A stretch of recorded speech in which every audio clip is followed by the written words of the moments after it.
A paz do Senhor, povo de Deus, seja muito bem-vindo, muito bem-vinda a mais um programa EBD Jovem, o seu programa da Escola Bíblica Dominical. Eu sou o evangelista André Eduardo e juntos daremos continuidade ao nosso ciclo de estudos da classe de jovens, hoje falando sobre um tema muito importante. Eu quero antes agradecer você que está nos acompanhando no nosso terceiro episódio desse projeto e é uma grande alegria contar com a sua participação. Convidamos você a se fazer presente neste vídeo através dos comentários e do compartilhamento. Antes de nós adentrarmos a nossa lição, quero apresentar aqui a nossa bancada de comentaristas. Está comigo aqui a irmã Edileuza. Tudo bem, irmã Edileuza? A paz do Senhor Jesus, evangelista André, é uma alegria mais uma vez estar aqui para juntos aprendermos mais da palavra, desse tema tão importante e que todos que estejam ao alcance dessa voz, você aí amigo, sejam bem-vindos e vamos juntos aprender mais neste momento aqui, neste tema tão importante. Glória a Deus. Irmã Franceli, seja bem-vinda mais uma vez, tudo bem com a senhora? Olá, tudo bem? A paz do Senhor, evangelista André. É um prazer estar aqui para tratarmos de um tema que toca diretamente a vida estudantil dos nossos jovens, tanto no ensino médio quanto nas universidades, e que o Espírito Santo nos guie no tratamento desse assunto. Que maravilha! Realmente, hoje o nosso tema está muito importante, assim como todos os outros, mas nós temos a alegria e o reforço de peso aqui para estar conosco nesta manhã. Irmão Everton, que é biólogo de formação, também professor da rede municipal e da rede particular, e estará conosco contribuindo como servo de Deus que é lá do Templo Novo Horizonte. Irmão Everton, seja bem-vindo, amigo. Sinta-se à vontade no nosso meio. Obrigado, evangelista André, a paz do Senhor, irmã Franceli, irmã Edileuza e todos os nossos ouvintes e telespectadores. Primeiramente, agradecer a Deus pela oportunidade de estar aqui nessa bancada, representando alguém que já esteve dentro de uma universidade e que conhece esse tema, e um tema extremamente relevante para os nossos jovens que estão no ensino médio, que entrarão numa universidade. Hoje nós vamos falar sobre esse tema, que é o darwinismo, que é um tema que aparentemente é polêmico, mas é um tema importante que, do ponto de vista cristão, nós precisamos conhecer. Hoje a gente vai entender que dá perfeitamente para unir ciência e fé, e que quando essas duas ciências falam a mesma língua, elas glorificam o nome do Senhor. Glória a Deus. Olha, só por essa introdução já estou muito animado para a nossa lição. Vamos então destrinchar aqui o nosso tema. Estamos na lição de número 7. Como tem passado rápido esse trimestre, né? E o tema da nossa lição de hoje é a falácia da teoria darwiniana. Eu gostaria que a irmã Franceli fizesse a leitura do texto áureo, por favor. Nosso texto áureo está lá em João, capítulo 1, versículo 1, que nos diz: todas as coisas foram feitas por ele, e sem ele nada do que foi feito se fez. Muito bem. Irmão Everton, com o resumo da lição. A teoria darwiniana, ao excluir Deus da criação, contradiz a revelação bíblica, que afirma que todas as coisas foram criadas intencionalmente por um Criador soberano. Edileuza, nos nossos objetivos. Os nossos objetivos dessa lição é elencar os princípios da teoria darwiniana, mostrar a visão bíblica da criação e apontar as consequências da secularização da ciência. Muito bem, irmã Edileuza. Nós, como de costume, queremos iniciar essa lição com oração, não é? Irmã Edileuza, nos guie nesse momento, por gentileza. Amém. Pai bendito, Deus poderoso, nós te glorificamos por mais este momento, um momento de aprendizagem. Venha nos ajudar nas nossas falas, no discorrer desse tema tão importante para os nossos jovens, para a sociedade. Nós te damos graça, continue conduzindo tudo. Abençoe a cada comentarista, o evangelista André, na condução desta lição neste momento. Nós te damos graça por tudo, fica conosco. Amém. Amém, glória a Deus. Então, amados, estamos diante de um tema muito importante, a teoria de Charles Darwin, né? A teoria da evolução ou a teoria darwiniana, todos são sinônimos. E eu gostaria, irmão Everton, o senhor que é biólogo de formação e também professor, né? que o senhor nos detalhasse o conceito dessa teoria, os principais ali pressupostos, para a gente introduzir esse tema para a nossa audiência. A teoria da evolução, proposta por Charles Darwin e Alfred Wallace no século XIX, é uma teoria que vai explicar para nós como os seres vivos evoluíram ao longo de um período de tempo, normalmente milhões de anos. Essa teoria ela tem dois princípios básicos. Primeiro, o princípio da mutação. Essa mutação são alterações esporádicas, aleatórias, no material genético dos seres vivos e, através de mutações, características novas ou alelos novos, se podemos assim dizer do ponto de vista biológico, surgem naquele indivíduo.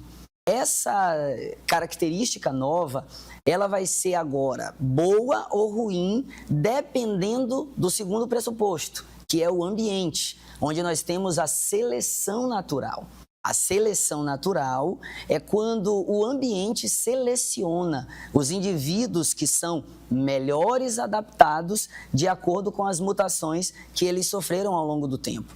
É interessante ressaltar que o darwinismo ele considera que tudo isso foi exatamente um processo ocasional, um processo que ocorreu de maneira aleatória. E nisso é que mora o problema. O principal problema é porque quando nós pensamos que o darwinismo ele vai exatamente excluir um criador da criação. O objetivo dessa teoria, de fato, do ponto de vista científico, materialista e filosófico, que é o problema exatamente dessa teoria, é excluir o Criador, ou seja, excluir Deus de toda a criação que existe. E esse é um ponto que nós precisamos entender na aula de hoje.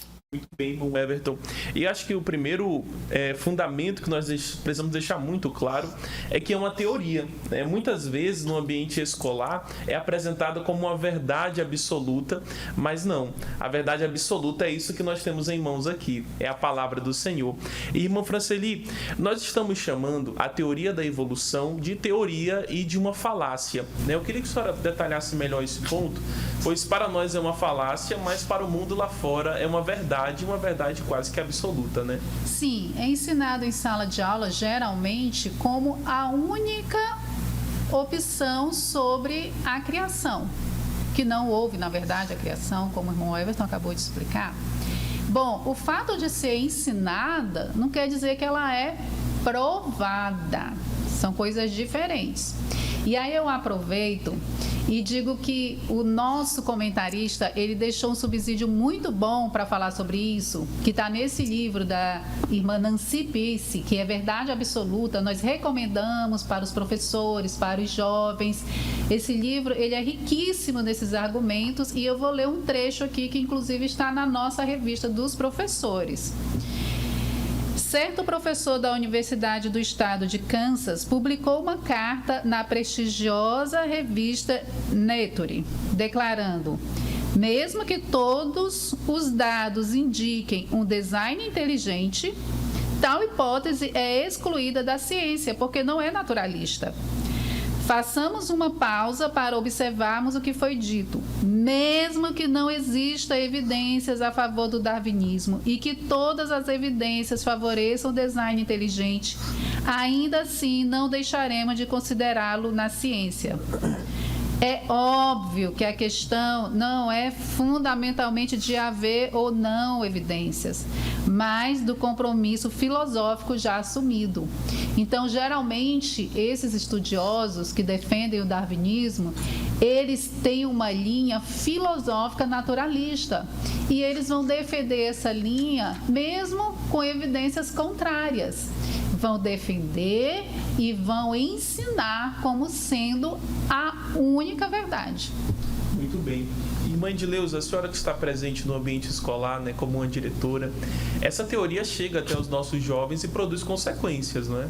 produz? Ela chega através dos livros, né, do currículo, e quando ela traz aqui, ela traz fechada, essa não abertura para o discurso, o discurso da cosmovisão cristã, ela já vem enrijecida ali.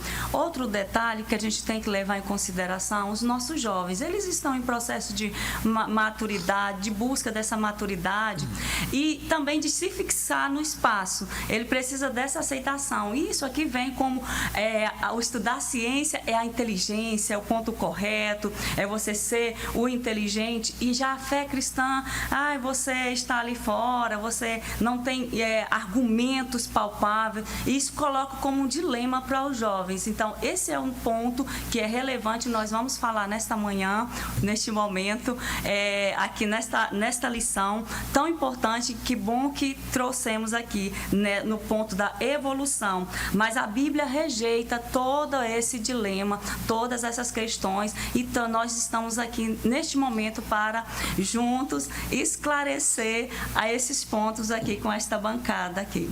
Muito bem, Evangelista. Nós recomendamos a você, professor, que está nos acompanhando, a ter um momento de interação e conexão com a sua classe. Você que já acompanha o EBD Jovem, sabe que nós sempre recomendamos aqui estratégias de dinâmicas, a fim de que sua aula seja uma aula participativa e cumpra o objetivo pelo qual ela está sendo lecionada. E nessa estratégia do tópico primeiro, nós queremos recomendar o que está na lição. Divida a sua classe em 2 grupos de alunos, sendo que um será responsável por trazer a visão bíblica sobre a criação e outro será responsável por trazer a visão evolutiva, ou a visão enveredada ali pela teoria de Charles Darwin. E permita que eles apresentem ali os argumentos nessa espécie de debate. Após isso, pergunte para eles e para a sua classe qual dessas visões traz propósito para o ser humano, traz um senso de criação e de importância, e conclua essa dinâmica mostrando que a visão criacionista é a visão que dá importância para o ser humano, e mais do que isso, o dá propósito e senso de servidão para a humanidade.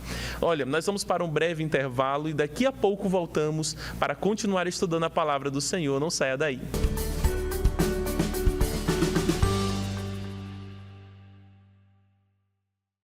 Glória a Deus! Voltamos diretamente aqui dos nossos estúdios para continuar o nosso estudo da Palavra do Senhor, e eu quero agradecer a sua audiência, a sua participação. Esse programa ele é feito para você, a fim de que nós possamos estudar a Palavra do Senhor juntos e disseminar o conhecimento bíblico. Hoje estamos estudando a lição de número 7, que tem como título A Falácia da Teoria Darwiniana. E agora no tópico de número 1, iremos falar sobre os princípios que regem esta teoria. O primeiro princípio que a lição nos traz é o princípio da origem por acaso. Irmão Everton, o que esse princípio quer nos ensinar, quer nos trazer? Excelente pergunta. Esse é o ponto inicial da nossa lição. Essa teoria da origem por acaso, dentro da biologia, ela tem um nome. É chamada de abiogênese. A, que é um prefixo de negação, ou seja, não. Bio, que significa vida.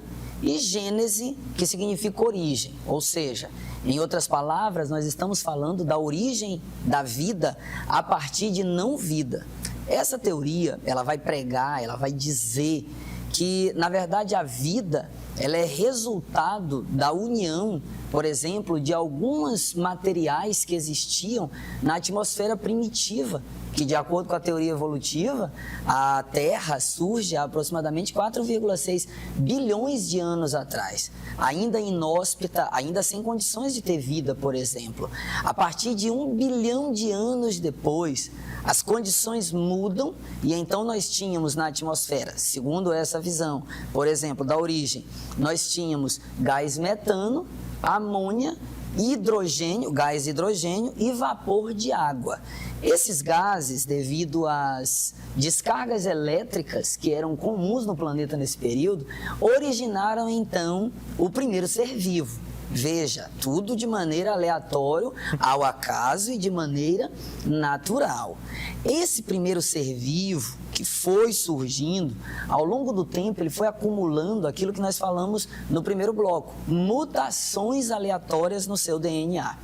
Essas mutações ao longo do tempo foi fazendo com que esses indivíduos evoluíssem ou melhorassem as suas características. Veja que a visão aqui nesse ponto é uma visão totalmente materialista, que exclui totalmente a possibilidade de uma criação divina da vida, onde a vida surge ao acaso, a partir de processos físicos, químicos e posteriormente biológicos no quesito mutação. Então, esses seres vivos, evangelista André, eles foram sendo selecionados pelo ambiente. É o que a teoria vai nos dizer. Essa seleção natural, ela leva em consideração esses pontos de que eu seleciono características que são vantajosas ou não. Somente as vantajosas sobrevivem, geram descendentes. Entretanto, quando a gente olha do ponto de vista também biológico e do ponto de vista da nossa fé cristã, a gente percebe que essa origem, ela não explica a complexidade da vida em si. Por exemplo, se nós analisarmos uma célula, uma única célula das mais de 37 trilhões que o ser humano possui, a gente vai ver que o maquinário celular, ele é altamente complexo. Existem várias organelas que são estruturas que desempenham funções específicas dentro da célula. A pergunta que eu faço é: como que a teoria evolutiva explica essa complexidade? Como é que pode algo tão complexo surgir, por exemplo, de um evento aleatório, de um processo físico? O materialismo presente na teoria darwinista quer fazer com que nós possamos entender essa ideia e não questioná-la, porque, como já foi dito aqui, isso é colocado na sala de aula, eu como professor sei disso, como uma verdade absoluta. Eu excluo qualquer princípio de criação, eu excluo um design dentro desse universo que nós vamos falar nos tópicos subsequentes. Então, essa teoria, ela é problemática exatamente por causa disso, porque é improvável que os seres vivos, a nível celular, e eu estou falando a nível celular, se a gente fosse pegar aqui um órgão, por exemplo, um sistema de um organismo, de qualquer ser vivo, de uma planta, ou de um animal, ou de um fungo, por exemplo, ou do próprio ser humano, eu poderia trazer inúmeros argumentos para nós dessa complexidade, mas eu estou falando a nível celular. A gente percebe uma complexidade infinitamente superior àquilo que a ciência pode nos explicar. A resposta para tudo isso só pode ser uma: existe um Criador, existe um design, alguém que projetou essas estruturas dentro de um universo, dentro do planeta em que nós vivemos. Então, essa teoria de que a vida se originou de maneira ocasional, de maneira natural, do ponto de vista bíblico, e a gente vai ver isso nos tópicos subsequentes, a gente vai perceber que é apenas o que o tema da nossa lição fala: falácia, nada mais do que falácia. Muito bem, irmão Everton, glória a Deus pela sua vida, viu, meu irmão? E, querendo ou não, esse tópico, ele já é uma consequência exatamente do segundo princípio, não é? A ausência do design, a ausência deste ser criador que nós temos o privilégio de chamá-lo de pai, não é mesmo? Exatamente. A teoria evolutiva, ela quer que a gente entenda que a vida, ela surgiu exatamente ao acaso. Isso já ficou claro para nós. A vida surgiu ao acaso. Se ela surgiu ao acaso, logo não há um criador, logo não há um design. Enquanto que, quando a gente olha para a Bíblia Sagrada, a gente vê no ato da criação, em Gênesis 1, que não havia. A Bíblia vai falar em Gênesis 1 que no princípio Deus criou os céus e a terra, que a terra era sem forma e vazia, que havia trevas sobre a face do abismo e o Espírito de Deus se movia sobre as águas. De fato, a gente percebe que havia como se fosse um caos no início da criação. A gente percebe que havia trevas, mas o Espírito de Deus se movia por ali. Dentro desse contexto, a gente percebe que Deus Todo-Poderoso que nós servimos, Criador de todas as coisas, pelo poder da sua palavra, ele diz, haja luz. E há de se ressaltar que essa luz foi antes do sol, tá bom? Não existia sol nesse período, esse haja luz aí que Deus diz. E Deus então vai criando todas as coisas. Deus vai criando, primeiro separando as águas, criando os continentes, colocando ordem no que outrora parecia ser caos. Deus vai separando os continentes, separa a água, cria o sol, cria a lua, cria os seres vivos de uma maneira tão maravilhosa. Então, quando a gente olha, por exemplo, para a complexidade, como eu falava agora há pouco, vamos levar em consideração aqui o olho humano. O olho humano, uma estrutura extremamente complexa. Temos aí, por exemplo, córnea, pupila, que dilata de acordo com a ausência ou a presença de uma intensidade luminosa. Temos aí o nervo óptico, temos uma retina, estruturas que funcionam juntas. E que se houver uma separação ou se uma delas não funcionar, por exemplo, as outras também não funcionam. Ou seja, há uma complexidade tão grande a nível celular, a nível de órgão, a nível de sistemas, que é muito improvável ou impensável, eu diria, não haver um design. E a teoria evolucionista, ela quer que nós entendamos exatamente isso, que não há um design. E quando a gente exclui Deus da criação, eis aí o perigo. Significa que eu não preciso de Deus. E se eu não preciso de Deus, isso é um risco muito grande, porque aí eu não vou receber aquilo que Deus tem para mim, que é o perdão dos meus pecados, que é a regeneração da minha alma, que é a santificação que Deus tem para nós. Ou seja, eu vou ficar excluído, separado de Deus, que é exatamente o objetivo dessa teoria no seu cerne. É um pensamento filosófico, é um pensamento materialista perigoso, perigoso. Por isso o jovem, você jovem, que ainda está estudando, você que entrou na universidade, você precisa ter um embasamento bíblico. Claro, nós não vamos desprezar a ciência, nós não estamos aqui desprezando a ciência. O cristão, ele não é anticientífico, que isso fique claro aqui para nós. Nós não somos anticientíficos, mas nós acreditamos no que a Bíblia fala e muita coisa a ciência não tem comprovação, evangelista André. Sim, e a Bíblia traz essa resposta, não é? E, é claro, toda ação possui uma consequência, não é? As principais implicações dessa teoria, irmã Franceli e posteriormente irmã Edileuza, são implicações de uma mentalidade ateísta, né? Uma mentalidade que se afasta de Deus. Sim. Essa teoria darwinista, ela vai trazer como consequência o ateísmo, que é o não acreditar em Deus. Por quê? Ela vai tentar trazer todas as explicações para a vida humana. E aí, à medida que ela tenta explicar a vida humana através apenas de processos naturais e materiais, e não reconhece o mundo imaterial e o mundo espiritual, então ela tenta dominar todo o pensamento humano na ideia de que não existe um Deus. Exatamente. E acaba gerando uma idolatria à ciência, não é, irmã Edileuza? O perigo aqui, o Everton já falou, nosso biólogo, né? Já relatou, o perigo de idolatrar a ciência ocorre quando nós negamos aqui Deus como Criador. E como jovens, como igreja, nós temos que olhar aqui a ciência, vê-la como parte que precisa ser estudada, precisa estarmos ali olhando, mas não negar Deus, porque aqui tirar Deus da origem, perde o sentido, o propósito da vida. Tudo passa, o problema aqui da secularização, vamos pegar esse ponto, tudo passa por analisar a matéria, o acaso, os processos naturais, mas nesse pensamento aí, Deus não está.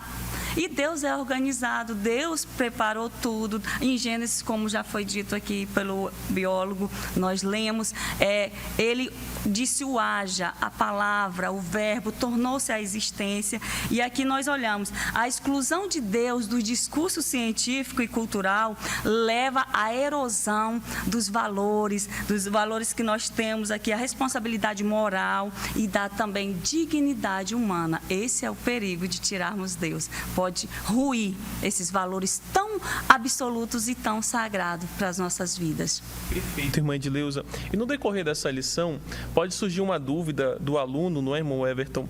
Como, por exemplo, mas a ciência não provou a evolução? Como um cristão pode contestar algo que é aceito pela comunidade científica? Essa pergunta já surgiu para o senhor em sala de aula? Com toda certeza. Na sala de aula, os meninos perguntam: professor, como é que o senhor é cristão, o senhor é evangélico? Eu disse: sou. E como é que o senhor dá uma aula sobre evolução? Como é que o senhor dá uma aula sobre a origem da vida? Como é que o senhor consegue separar os dois? A minha resposta, ela é sempre categórica, né? Se nós usarmos a ciência para coisas boas ou para explicar a ciência, ela explica muita coisa. Por exemplo, a ciência ela vai explicar algumas coisas que a Bíblia já deixava claro para nós há muito tempo. Agora, a pergunta é: a ciência não provou a evolução? Não. Não há provas contundentes relacionadas à evolução. Por que eu digo que não há prova? A ciência, ela considera, por exemplo, 2 pontos importantes, a gente tem que deixar claro aqui. Um conceito de microevolução e um conceito de macroevolução. Esses 2 conceitos, eles são parecidos, mas eles têm propósitos diferentes. Vou dar exemplos aqui. A microevolução é quando há alterações aleatórias no DNA de determinados seres vivos. Por exemplo, um vírus da gripe. Gripe, a gente sabe que todos os anos tem vacinas para gripe, certo? Todos os anos o governo oferece vacina para gripe. Por quê? Porque o vírus da gripe, ele sofre mutações no seu DNA de maneira constante. Então, ele se torna resistente àquela vacina do ano anterior. Só que é importante notar que o vírus da gripe não deixou de ser vírus da gripe. Ele continua sendo o vírus da gripe. Isso é microevolução. Posso trazer um outro exemplo. Em média, 20% a 30%, evangelista, das crianças que nascem na atualidade, não tem mais o dente ciso. Por exemplo, ou os 4 dentes cisos. Por que isso acontece? Porque o nosso estilo de vida ele foi mudando ao longo do tempo. Hoje nós cozinhamos o alimento ele é mais macio, de maneira que a gente não precisa do siso. Isso é microevolução na prática. É uma pétala de uma flor que tem uma coloração diferente, a tonalidade da cor da nossa pele, por exemplo, que é diferente. Existe o negro, o branco, o pardo, o amarelo, enfim. Isso é microevolução, pequenas alterações. Agora, o problema do darwinismo e do ponto de vista científico aqui que está sendo defendido nas escolas e nas universidades, é a macroevolução. E o que seria a macroevolução? É o aperfeiçoamento exatamente dessas características que surgiram de maneira aleatória. Esse aperfeiçoamento ele é tão grande que ele é capaz de fazer surgir, por exemplo, estruturas novas. Que dentro da biologia, agora eu vou falar um pouco do ponto de vista aqui biológico, não se incomodem, não é uma aula de biologia, mas a gente vai trazer aqui o ponto de vista biológico para atender melhor aí, para você estudar em casa e levar para os seus alunos aí, ou os alunos aprenderem. Existe aí uma anagênese e uma cladogênese. O que é a anagênese?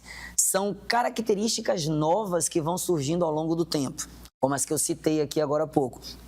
Porém, existe a cladogênese, que é uma separação entre um ancestral, uma espécie, para originar uma outra espécie. É isso que Darwin acreditava. Darwin acredita, e o pensamento darwinista acredita exatamente nisso, que a especiação, ou seja, a formação de novas espécies, se dá a partir de uma macroevolução. E eu vou dar um exemplo aqui clássico para nós. Por exemplo, um mamífero terrestre, ao longo do tempo, ao longo dos milhões de anos, foi passando por mutações, ou seja, seu material genético foi mudando ao longo do tempo. Esse material genético mudou, mas características novas surgiram para que esse mamífero terrestre agora adquirisse uma nova adaptação. E que adaptação seria essa? A possibilidade de ele ir para a água e originar, por exemplo, uma baleia. Originar uma baleia. Quando a gente para analisar esses argumentos da macroevolução, e aí a gente pode lembrar do clássico de Darwin, né? De que nós temos aí um ancestral em comum com os macacos.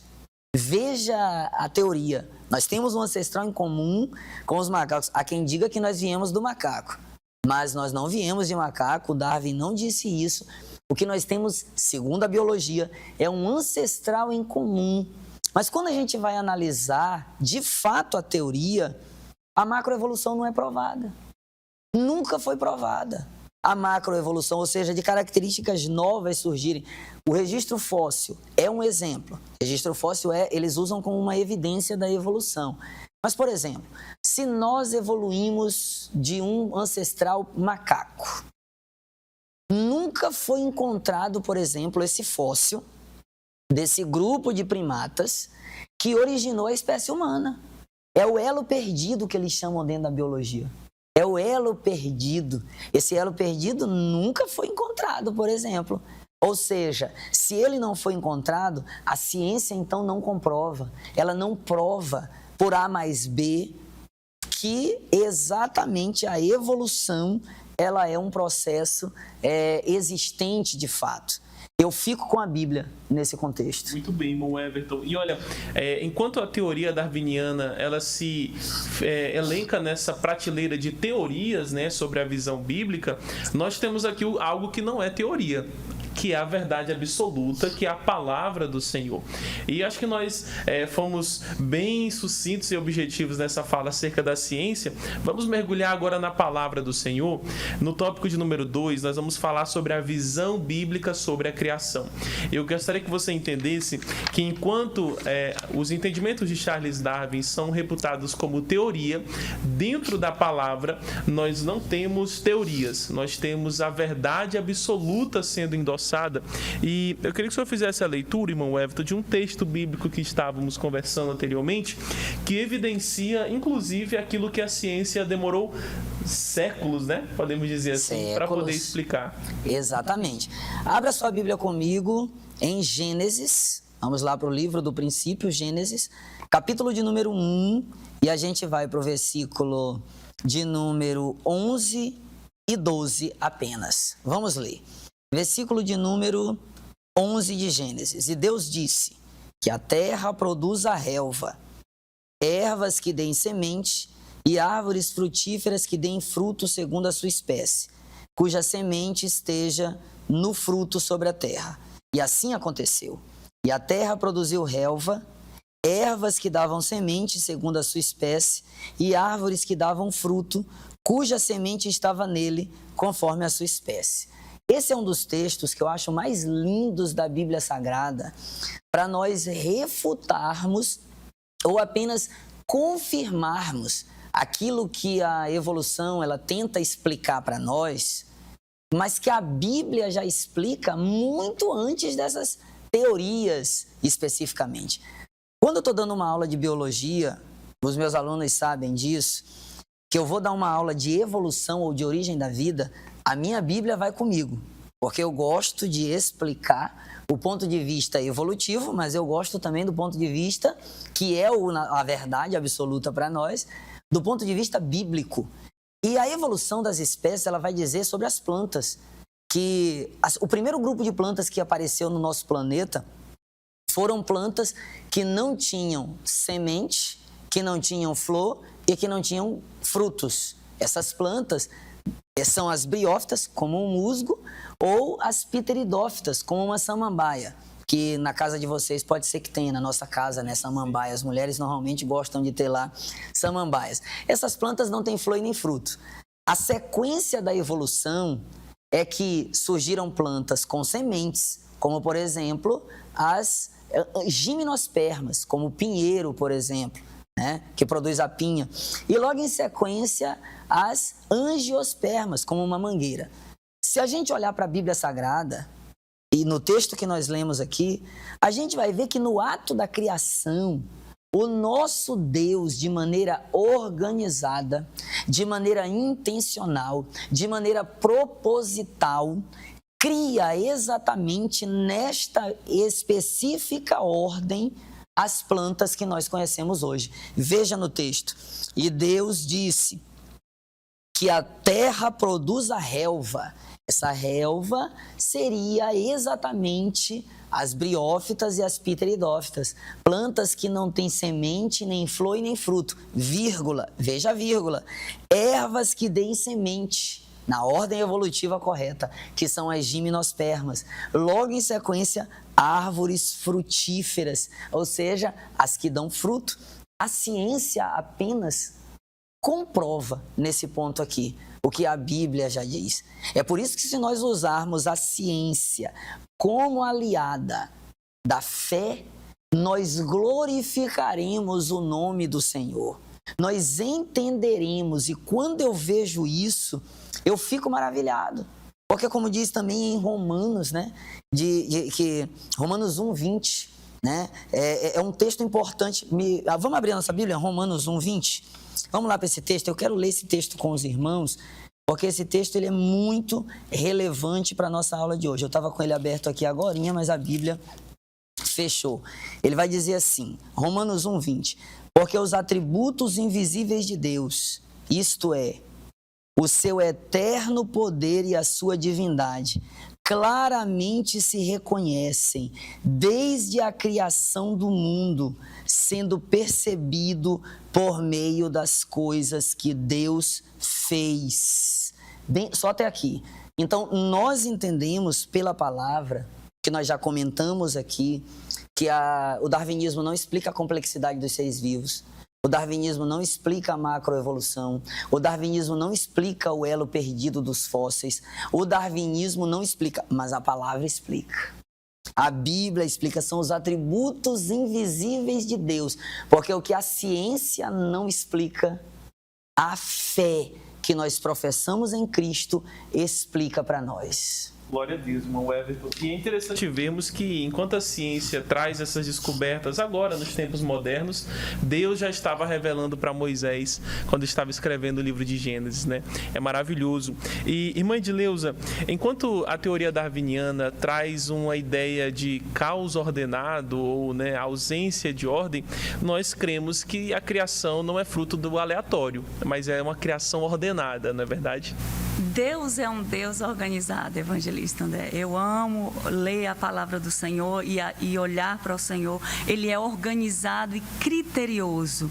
A Bíblia afirma com clareza que Deus criou todas essas coisas com ordem e com propósito. Esse princípio vem refutar diretamente a ideia de que toda a diversidade da vida surgiu de ancestrais comuns sem intervenção divina. Deus, ele não apenas ele é o criador do mundo, mas ele também é o que sustenta o mundo. Nele todas as coisas, lá em Colossenses 1:17 diz, nele todas as coisas são consolidadas, são protegidas e estão neles estabelecidos por Deus. Aqui nós temos que Cristo, ele revela não só o seu poder, a sua organização, mas também a sabedoria dele em amor. A ordem da criação, evangelista André e todos os nossos irmãos, aponta para a confiabilidade e a fidelidade de Deus. O universo inteiro criado, ele reflete essa estabilidade do caráter divino do nosso Deus. Há um equilíbrio, há essa estabilidade, tanto na criação, e como disse o nosso biólogo aqui, quando a criação, quando não é explicado, nosso Deus, ele explica, né? A palavra de Deus explica essa organização e esse critério com precisão. Muito bem, irmã Edileuza. E nós vemos também que há um chamado para uma finalidade. Nós somos criados com essa finalidade, uma finalidade bem definida por Deus, né, irmã Franceli? Sim, esse aspecto bíblico da criação, que é a finalidade. Tudo que foi criado por Deus, o universo e tudo que nele há, tem a finalidade de manifestar a glória de Deus. Por isso que quando o irmão Everton leu aqui em Romanos, lá fala que nós vemos na criação os atributos invisíveis de Deus. E partindo desse princípio, nenhum ser humano vai dizer que não pôde conhecer Deus, porque a própria criação, ela revela Deus. A contemplação da criação, ela revela o próprio Deus. A contemplação de um pôr do sol, por exemplo, de uma aurora boreal, por exemplo, ela revela, então, os atributos maravilhosos e indescritíveis de Deus. Assim também como a criação do homem tem um propósito, e esse propósito é de se relacionar com Deus. Esse é o propósito de Deus para o ser humano. Então, se o ser humano, ele perde essa visão de que há um Deus que o criou com esse propósito de relacionamento, ele perde o que há de melhor, que é o relacionamento com o próprio Criador. Então, esse princípio da finalidade é muito importante. Tudo que foi criado tem uma finalidade. Deus criou com uma finalidade, como a irmã Edileuza falou aqui. Deus é organizado e Ele cuida de tudo em detalhes e cuida de nós também, seres humanos, de uma forma especial, porque Ele nos dotou de características especiais, diferentes dos outros seres vivos, que nós não vamos identificar em outros seres vivos, como o nosso raciocínio, a nossa capacidade de modificar o ambiente. Tudo isso foi Deus que nos deu e está escrito na Bíblia. E assim se cumpre. Então, que esse princípio da finalidade fique bem claro nesse estudo. Enquanto a teoria darwiniana traz uma visão de aleatoriedade, né, de algo que veio do aleatório, do acaso, Deus não. Ele deixa muito claro que somos criados com um propósito. E dentro dessa cosmovisão cristã, tem uma frase de um autor desconhecido, mas que diz que o ser humano é a joia da criação, né, irmão Everton? Eu queria que o senhor detalhasse melhor sobre esse caráter especial que o ser humano possui na criação de Deus. Antes de detalhar esse caráter especial, evangelista, me permita ler só um texto que eu acho muito importante, de Isaías, no capítulo 45 e no versículo 18, para corroborar essa ideia que a irmã Franceli colocou aqui para nós e a irmã Edileuza, e já pegar o gancho sobre essa objetividade e essa criação especial que foi o ser humano. Porque assim diz o Senhor, Isaías 45, 18, que criou os céus, e Ele é o único Deus, que formou a terra e a fez. Ele a estabeleceu. Desculpa. Ele não a criou para ser um caos, mas para ser habitada. Veja, eu sou o Senhor e não há outro. Deus não criou a terra para ser um caos, mas para ser habitada. Habitada pelos seres vivos, mas em especial, especificamente pelo ser humano. Isso é lindo demais, entender que o Criador dos céus e da terra, que o Criador de todas as coisas, que o Deus Todo-Poderoso, soberano, majestoso, porque quando a gente para pensar, Deus não precisava ter nos criado, porque Ele é autossuficiente, mas Ele escolheu pelo seu amor, para manifestar o seu amor, criar aquele que o Senhor disse muito bem aqui, que é a joia da criação. E esse é o ponto que mais me deixa impactado com a palavra do Senhor. Porque enquanto Deus, Ele, pelo sopro divino, pela sua boca, pela sua voz, Ele cria os animais, Ele cria as plantas, Ele cria o céu, Ele cria a terra, Ele cria a lua, Ele cria as estrelas. Com o ser humano foi diferente. Com o ser humano, conforme Gênesis declara para nós, no capítulo 1, no versículo 26, Deus vai pegar o barro, moldar, fazer ali o ser humano, e Deus vai fazer algo que Ele não fez com nenhuma outra espécie que Ele criou, que é soprar o seu espírito, soprar o fôlego de vida. Veja quão privilegiados nós somos, do próprio Deus se preocupar em nos criar, do próprio Deus em se preocupar em nos moldar e nos fazer. Quem somos nós? para sermos a imagem e semelhança de um Deus tão grandioso e tão poderoso como é esse nosso. Capacidade de somos seres, como a Franceli já citou, dotados de moralidade, dotados de espiritualidade, porque se há um propósito pelo qual Deus fez o ser humano, foi para que nós tenhamos um relacionamento com Ele. Quando a gente lê aqui o livro do Gênesis, é interessante, a gente vai ver que todos os dias, lá no capítulo 3, a gente vai ver que todos os dias, na viração do dia, eu imagino que seja lá pelas 5, 6 horas da tarde, o próprio Deus aparecia para o ser humano, para conversar com Adão, para conversar com Eva. E mesmo depois da queda, a gente vê esse mesmo Deus exercendo a sua misericórdia, exercendo o seu amor, indo procurar o ser humano, porque Deus, quando nos faz, Ele nos faz para nós termos um relacionamento pessoal com Ele. Se a seleção natural seleciona apenas as características que são vantajosas, seleciona apenas as características que são benéficas para o ambiente, o nosso Deus, Ele faz exatamente diferente, mesmo depois da queda. O que nós teríamos para acrescentar, para oferecer a Deus? Mas esse Deus nos ama, por isso que nós dizemos aqui e nós afirmamos, ratificamos. Quando a gente olha para o darwinismo e aceita essa teoria, nós refutamos uma verdade absoluta, que é a palavra de Deus, que nos diz que nós somos criados com um propósito, com um objetivo de estar na presença dEle, de andar com Ele, moldados pela sua própria mão. Nós não somos uma máquina biológica, produtos do acaso, produtos do meio. Nós somos criados à imagem e à semelhança do nosso Deus. Louvado seja o nome do Senhor por isso. E este ser humano ganha contornos tão importantes que Deus o ama tanto que entrega seu único filho para morrer e nos resgatar para que sejamos dele. Então entenda que o ser humano, nesta visão bíblica, que é a verdade absoluta, ele não é uma aleatoriedade, mas ele é tão amado pelo Senhor que o próprio Cristo se entregou para nos salvar. Você que está nos ouvindo, você é amado e escolhido pelo Senhor para um grande propósito nessa terra. Eu sei que a lição está muito boa, mas nós vamos para um breve comercial e depois voltamos para estar concluindo o nosso assunto de hoje.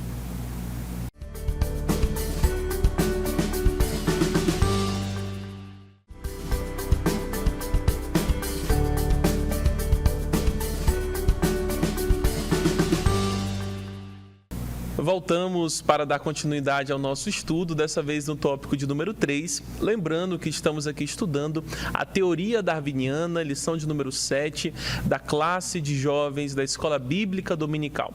Bem, um dos primeiros pontos dessa consequência da teoria e da secularização da ciência é justamente isso, né? A secularização da ciência através desse entendimento da teoria de Darwin. Irmão Everton, como essa consequência impacta a nossa fé? Dentro da universidade, eu vivi isso. A teoria darwinista, ela é um paradigma dentro da sociedade, dentro da universidade.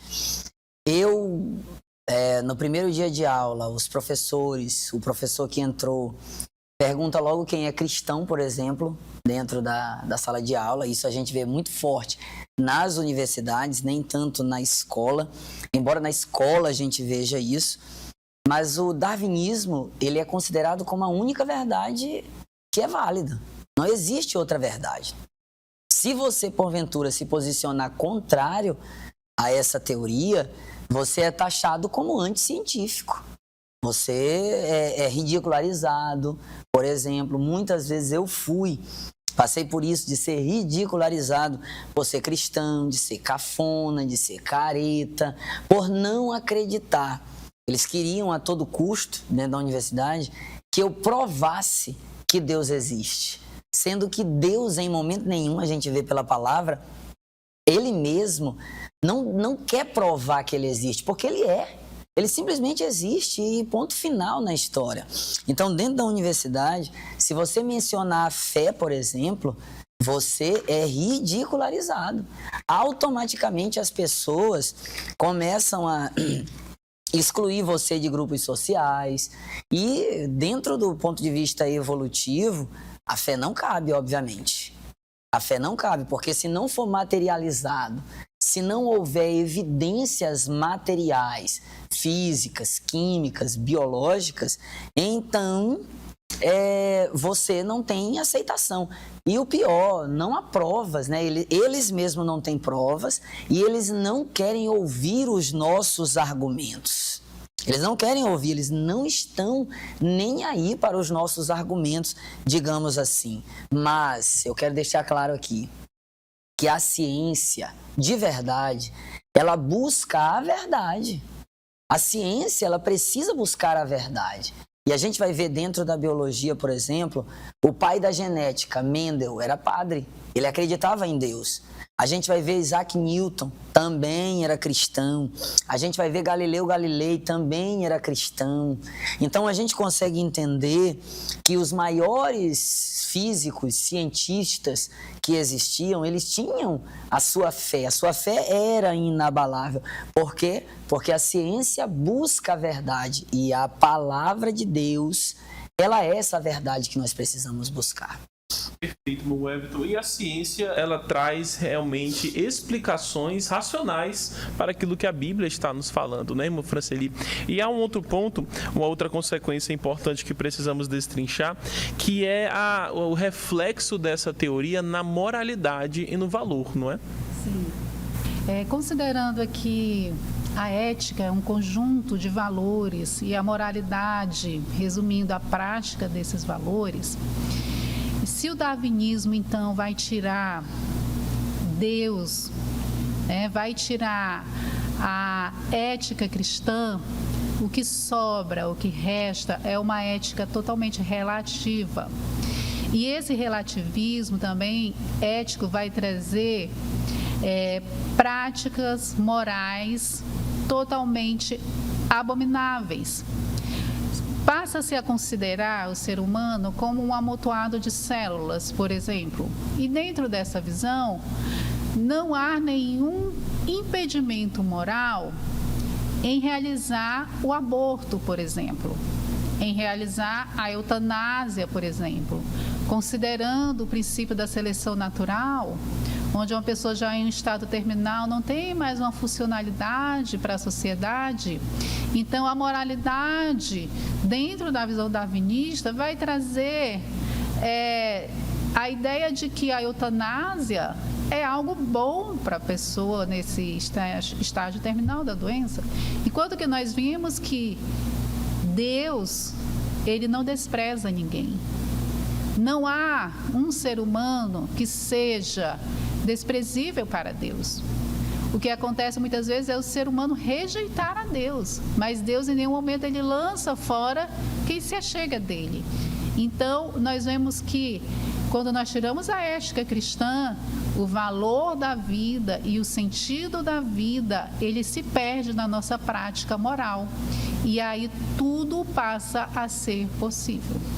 Muito bem, seria muito interessante vermos como nós vamos de um extremo para o outro, né? Na última lição nós estávamos falando sobre o humanismo e essa hipervalorização do ser humano, esse senso de autossuficiência, e hoje nós já estamos falando de uma teoria que busca tirar o valor e a essencialidade do ser humano. E no meio disso tudo, nossa visão precisa ser bíblica. E no meio de todas essas consequências, irmã Edileuza, a igreja, ela precisa ter um posicionamento, né? Deus espera de nós o posicionamento. E qual seria esse? Primeiro, ao olhar para o posicionamento, nós precisamos, tem 3 perguntas que regem. Quem somos? Para que fomos criados e para onde vamos? Se nós conseguirmos compreender isso aí, nós vamos ter as respostas. Diante dos desafios enquanto igreja, para combater essas falácias do darwinismo, a igreja, nós temos que ter uma resposta firme, e equilibrada, né? Não rejeitar a ciência, como nós já dissemos, né? Mas afirmarmos que ela está submetida, né, a Deus, ao Todo-Poderoso, ao Criador, às Escrituras.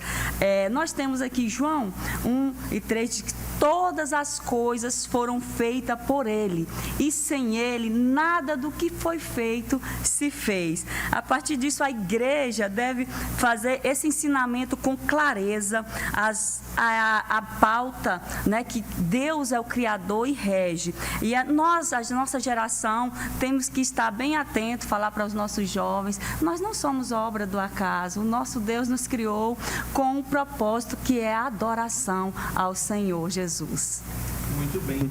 Esta lição realmente está muito abençoada, muito enriquecedora. Eu creio que nossos professores receberam aqui grandes insights, né, para poder estar abordando dentro da sala de aula. E nós falamos agora, queridos amigos, para um grupo de pessoas, de jovens, que está sofrendo talvez pressão para ceder seus princípios, para relativizar os seus valores. Nós temos muitos jovens que estão no ambiente universitário, e você, professor, que está dando aula, precisa se conectar com esse jovem, porque nós não sabemos as pressões que eles estão enfrentando dentro da universidade, dentro da escola, para negarem a sua fé. Eu gostaria que cada um dos comentaristas, começando pela irmã Franceli, desse um recado para esse jovem, para que ele continuasse firme na presença do Senhor, e depois a irmã Edileuza e o irmão Everton. A teoria darwinista, ela tenta explicar o processo evolutivo das espécies, inclusive do ser humano.